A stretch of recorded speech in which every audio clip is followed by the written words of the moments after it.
Hello అండి. ఇప్పుడు చెప్పబోయే కథ పేరు 'శరణాలయం'. ఈ కథని రచించిన వారు లక్ష్మి గారు.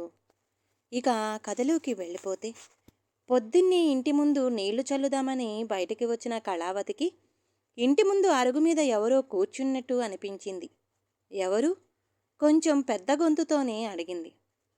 అమ్మా! తరువాతి మాటలు వినిపించలేదు. నూతిలోంచి వచ్చినట్టు ఉన్నాయి.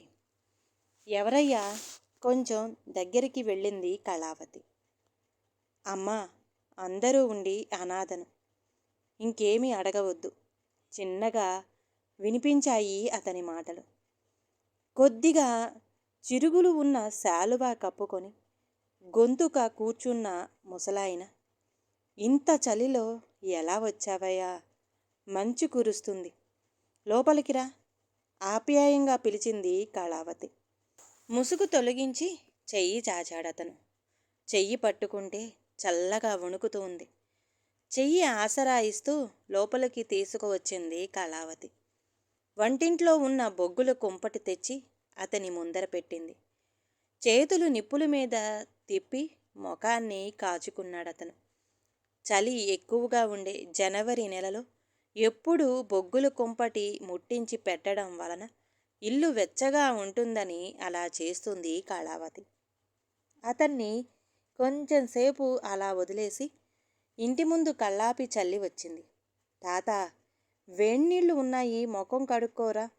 వెనక పెరట్లో బాత్రూమ్ ఉంది. పళ్ళపొడి డబ్బా కూడా ఉంది. సరేనమ్మా. మెల్లిగా లేచాడతను.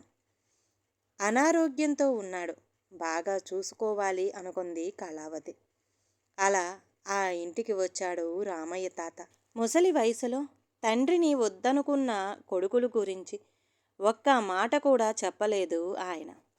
ఆయనను చూస్తూ తన గతాన్ని గుర్తు తెచ్చుకుంది. కళావతి 30 ఏళ్లకే మొగుడు పోయి అత్తగారింట ఆదరణ లేక పుట్టిల్లు చేరింది.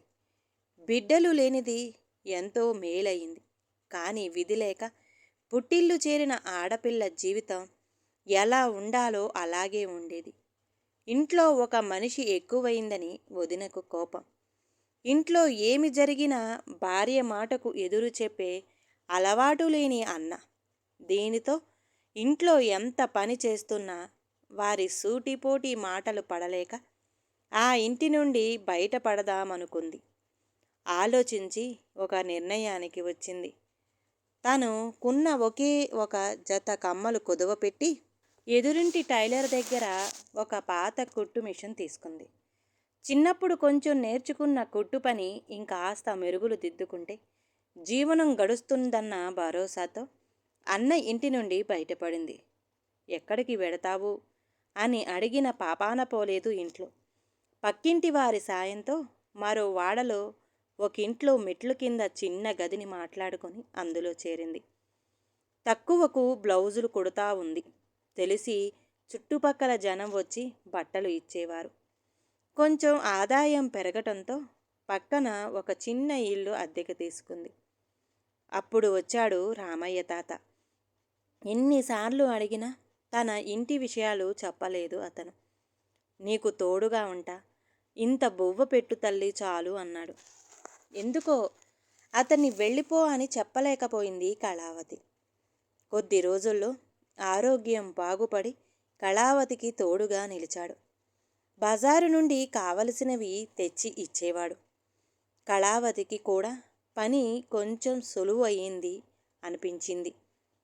చుట్టుపక్కల వారి ఆదరణ పెరిగి కొంతమంది టైలరింగ్ నేర్చుకోవడానికి చేరారు.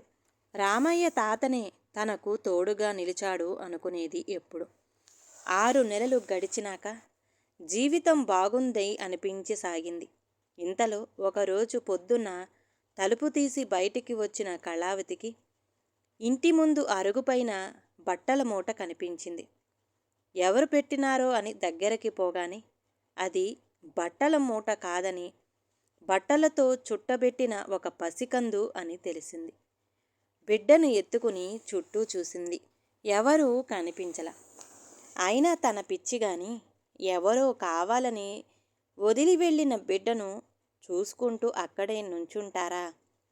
బిడ్డను లోపలికి తీసుకెళ్ళి చుట్టి ఉన్న బట్టలు తీస్తుంటే కెవ్వుమంది బిడ్డ. పుట్టి వారమయ్యిందేమో, బొడ్డు కూడా పూర్తి ఊడలేదు. బహుశా ఆడపిల్ల అని వదిలేశారేమో అనిపించగానే పాపను గుండెలకు హత్తుకుంది. తనకు బిడ్డలు లేని లోటు తీర్చడానికే వచ్చింది ఈ పాప. ఎక్కడమ్మా చిన్నపిల్ల ఏడుపు అంటూ లేచినాడు రామయ్య తాత. తాత, ఎవరో ఆడపిల్లను మన ఇంటి అరుగు మీద వదిలేసి వెళ్ళినారు. అయ్యో, అదేమి తల్లి అమ్మా. ఆడపిల్ల కదా తాత అంటూ పాపకి స్పూనుతో పాలు పట్టింది. కొంచెం పొద్దెక్కినాక పోలీస్ స్టేషన్కు వెళ్ళి పాప సంగతి చెప్పింది. వాళ్ళు రికార్డులో రాసుకొని ఎవరైనా వస్తే నీ దగ్గరికి పంపుతాము, అంతవరకు నీ దగ్గరే ఉండనీయమ్మా అన్నారు. వారం గడిచినా ఎవరూ రాలేదు. పాపకు ధరణి అని పేరు పెట్టుకుంది. ధరణి వచ్చాక అరివేణి హ్యాండీక్రాఫ్ట్లో ట్రైనింగ్ అయిన ఇద్దరు ఆడవాళ్ళు కళావతి దగ్గర చేరారు. బట్టతో హ్యాండ్ బ్యాగులు కుట్టడం మొదలు పెట్టినాక వ్యాపారం ఇంకాస్త పుంజుకుంది అనిపించింది. ఒకరోజు టైలరింగ్ నేర్చుకునే రంగమ్మ ఏడుస్తూ వచ్చింది. ఏమి రంగమ్మ అంటే, నా మొగుడు తాగుడు ఎక్కువై డబ్బుల కోసం చావగొడుతున్నాడు అమ్మా. తాను సంపాదించి తాగింది చాలక నా దగ్గర ఉన్నదంతా తీసుకుపోయి తాగుతాడు. రాత్రంతా ఇదే రావిడి. మా పెద్దాడు రవి చదువంటే ఇష్టం. వాడిని ఏం చదువురా, పనిలో చేరు అని కొడతాడు. ఆడు ఈసారి 7వ తరగతి, పబ్లిక్ పరీక్షలు. వాడు నేను ఇంట్లో నుంచి వెళ్ళిపోతా అంటున్నాడు. ఏం చెయ్యాలా అనింది. ఒక్క క్షణం ఆలోచించి కళావతి, రంగమ్మ, నీవు పరీక్షలు అయిపోయేదాకా రవిని మా ఇంట్లో ఉంచు. బాగా చదువుకొని వీలైతే 10వ తరగతి వరకు ఇక్కడే ఉంటాడు. అమ్మా, నీది పెద్ద మనసు. ఒంటరి దానివైన రామయ్య తాతయ్య ధరణిని దగ్గరకు చేర్చినావు. మళ్ళీ వీడు భారం అవుతాడేమో. కళావతి చేతులు పట్టుకుంది రంగమ్మ. రంగమ్మ, మీరందరూ ఉండంగా నేను ఒంటరిదాన్ని ఎట్లా అవుతాను? సహాయం చేసే అవకాశం దేవుడు ఇస్తున్నాడు. ఆ రోజు నుండి రవి కూడా కళావతి ఇల్లు చేరినాడు. ఇంకో 4 ఆడవాళ్లు చేరడంతో కుట్టు పని బాగా సాగి ముందు గదిలో చిన్న షాపు పెట్టింది కళావతి. ఒకరోజు ఇంతవరకు ఎప్పుడూ రాని కళావతి అన్న వెతుక్కొని ఇంటికొచ్చినాడు. ఏందమ్మా, వ్యాపారం బాగా జరుగుతూ ఉన్నట్టుందే అంటే, రా అన్న, ఏదో నీ దయ, వదిన బాగుందా? పై మాటలే అయినా నిజానికి అన్న దగ్గర నుండి బయటికి వచ్చినాకే గత తనకు ఇంత ఎదుగుదల. ధరణి రామయ్య తాత రవిల గురించి అడిగి తెలుసుకున్నాడు. మళ్ళీ వస్తా అంటూ వెళ్ళినాడు. మరో 2 రోజుల్లో మళ్ళీ వచ్చినాడు. నేనొక విషయం చెబుతా కళావతి, ఆలోచన చెయ్యి అన్నాడు. ఏందన్నా అనింది కళావతి.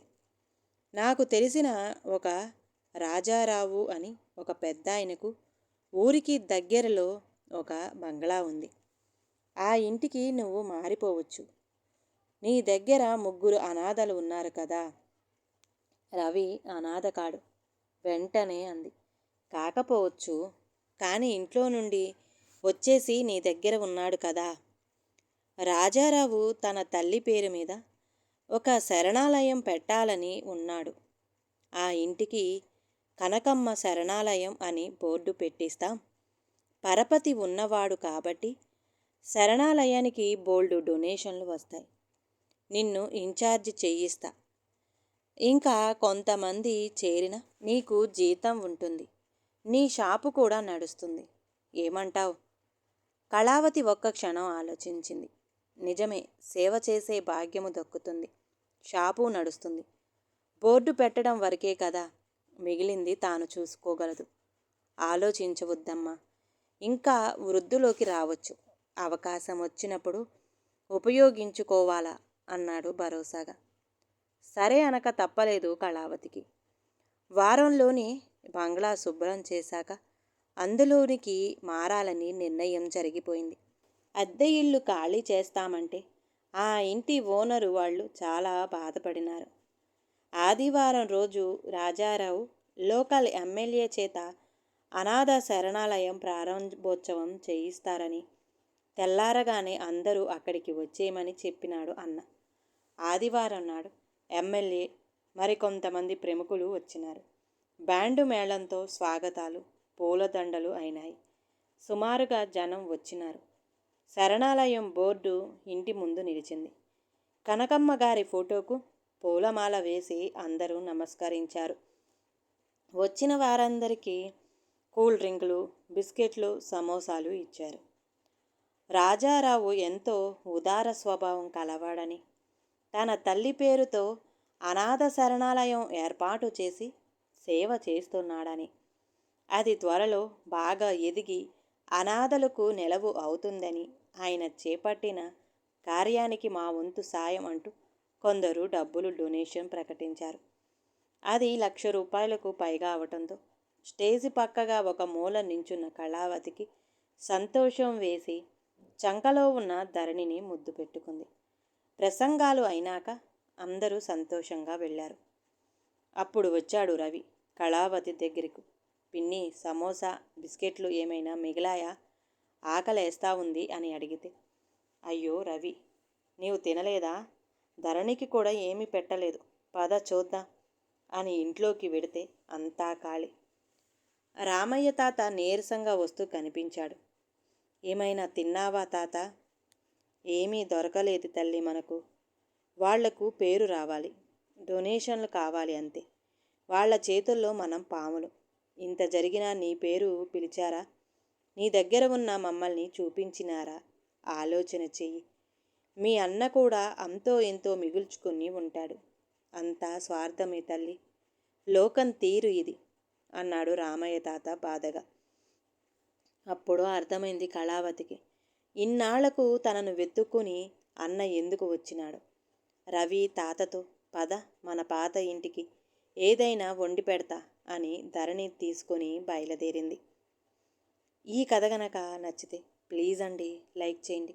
అలాగే ఛానల్ని సబ్స్క్రైబ్ చేసుకోవటం మాత్రం మర్చిపోమాకండి. మీ విలువైన అభిప్రాయాన్ని కామెంట్ బాక్స్లో కామెంట్ చేయండి. అందరికీ ధన్యవాదాలండి.